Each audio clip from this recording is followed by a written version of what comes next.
Ismail. Today, we're going to take a look at the first 100 days of the Kenya Kwanza government in office.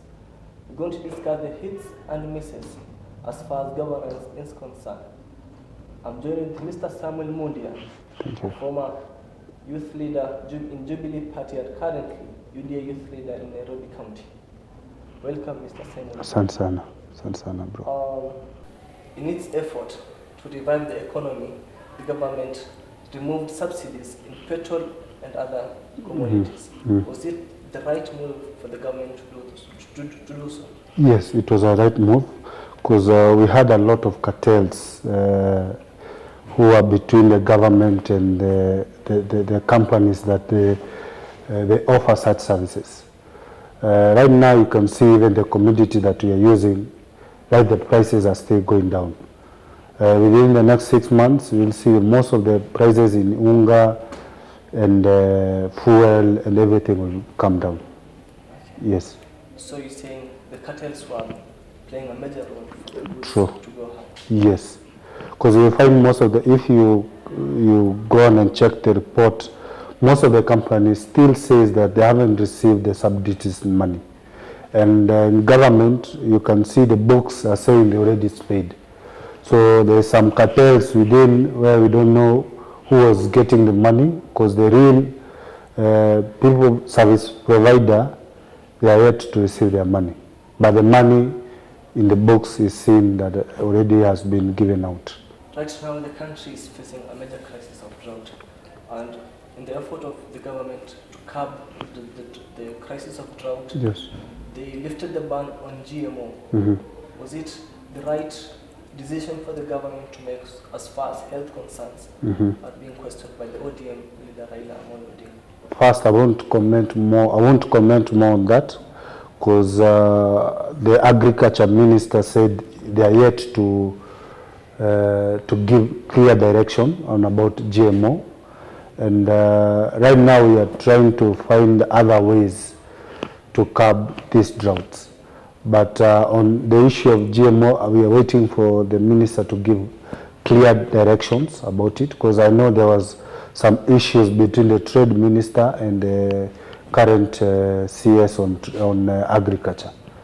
So we have some few miscommunication, but I'm sure soon we'll get the direct communication about GMO. Will the reducing of prices in fertilizer help in curbing drought in the country? Yes, a long-term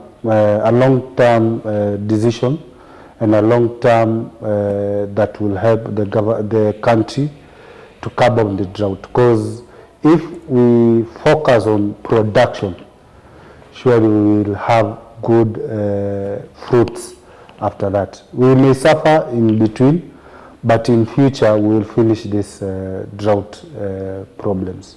The Ruto administration abolished cousin time in replacing it with youth working construction site under the housing plan the government is planning. Yes. Do you think it should create impact in terms of job opportunity even after the construction ends? Yeah, it will create a lot of job opportunities, because a construction site holds, engages many youth and in different sectors, art teachers, those people who work on the stone cutting and everything, and also in terms of tendering. Many young people will get opportunity to give services to the youth. You have seen even those Juakali people being given tenders to supply the windows and doors in the housing projects. So this will help many young people to accomplish their dreams, and also to support local industry, because most of the time the industry were taken by the Chinese and other people, but with this time around the government focus more on the young people within the area where the housing are being built. On the issue of tender that you just said, do you think the government will distribute the tenders fairly and equally without discrimination as we've seen in the past? I would say Constitution works daily. It's a child that keep working. We may have challenges, but surely soon we will get there, whereby we eliminate the big fish, people who get the tender, but the young people will get. Because we have 30% that is working, and I'm sure the young people, if they take the opportunity, they will get the tenders. Earlier this month, the Hustler Fund was being launched, has been launched by the government. Yes. And right now it's facing a court challenge whereby people expected it to be a grant rather than a loan. Yes. What's your take on that? One, the Hustler Fund was part of our manifesto to try and boost the Mama Mboga, mtu wa mkokoteni. This was part of our manifesto. And one, the president has delivered within the 100 days. If you see the current, and I'll read to you the current distribution that we have done in the last, I think, 1 week, the money that we have given out is around 7 billion and something. And total repayment, it's around 1 million. Sorry, the disbursement, the amount that have been given out is 7 million. The people who have repaid, it's 1 million. The people who have opted in, like to enter into that program, we are around 15 million. So it helps on circulation of money within us, the young people. And as we continue on how you repay, it will build our economy, because at least there is money somewhere moving around.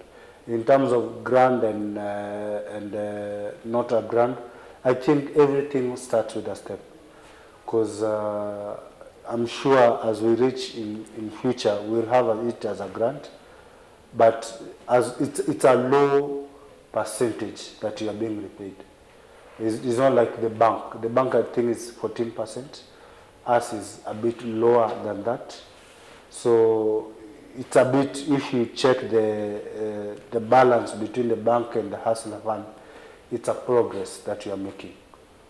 Okay, we had a controversy with the opposition leaders, yes, urging Kenyans yes, to take the Hustler funds, yes, rather not paying it back. Yes. What information or what can you say to them and to the general public as well about taking and repaying the Hustler Fund? One, I wish to disagree with the ODM party leader, who is a father of democracy. He fought for this democracy. And one of the democracy is to do well to the next person. That is democracy. If you ask for a loan, pay it. Now that shows rebellion, and we cannot have a rebellion country.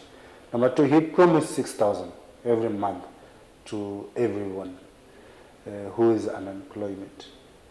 Now, if you counter-check the two programs, it will tell you them they didn't have the framework, us we have the framework, and where we are going forward. So we are sure of that people will repay, and also will repay, they will benefit more. Because the more you repay, the more the loan limit grows higher.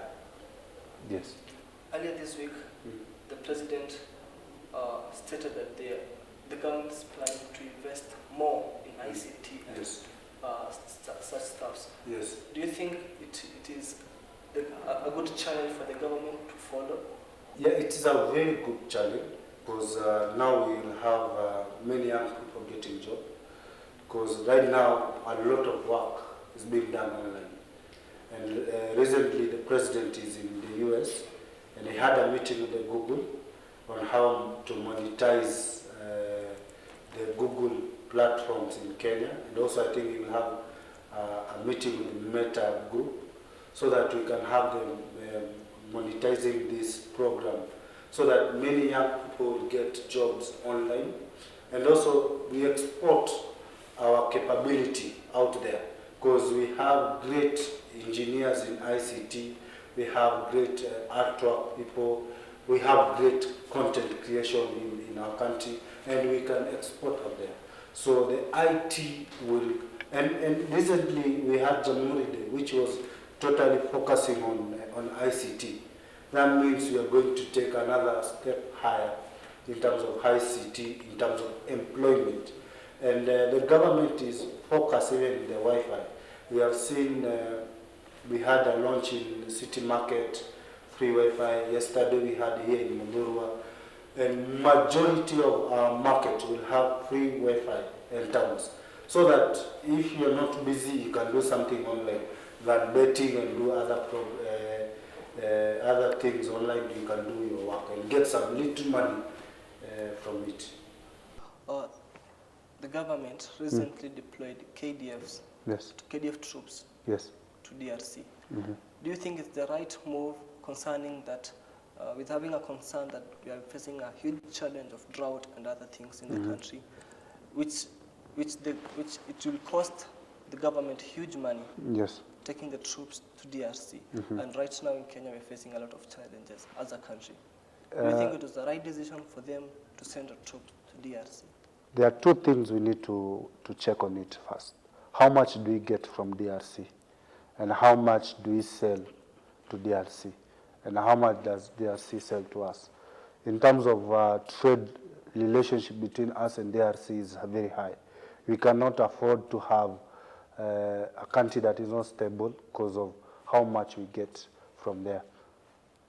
So it's a very good move, and the government is focused to have a peace in DRC. That's why you see our former president is very busy in DRC to try and bring peace in, mostly in East Africa community, to have a harmony and free border trade relationship so that we can grow our GDP.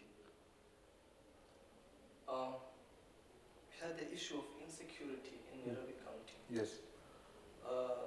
Do you think it was because of government transition that there was a vacuum of power in the city, or what do you think that made or created such thing to come up in Nairobi, especially that it is the capital city where people working, most of us? Yes. In terms of insecurity, one is joblessness. Many of our young people don't have jobs, and that's why you see the government is working very hard to have majority of the young people having something to do. In terms of ICT, many young people get job. In terms of planting trees, many young Kenyans, they will be busy. So right now you haven't heard about the security cases in Nairobi. It has decreased, and it will continue decreasing each and every day. We had some few hiccup here and there, but as we continue, many young people will be busy doing business with the government and doing other things. Do you think it is right for the government on the issue of planting trees Yes. in Nairobi County? Yes. Do you think the government should rather concentrate on planting trees in Kenya as a whole country, rather concentrating on a small region? We have a target of, I think, 100 million trees in every year. That means it's not only Nairobi, it's the whole country. Now you have to bring it home.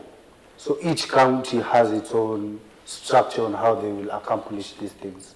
So in Nairobi, they have their own way. In Kirinyaga, they will have their own way.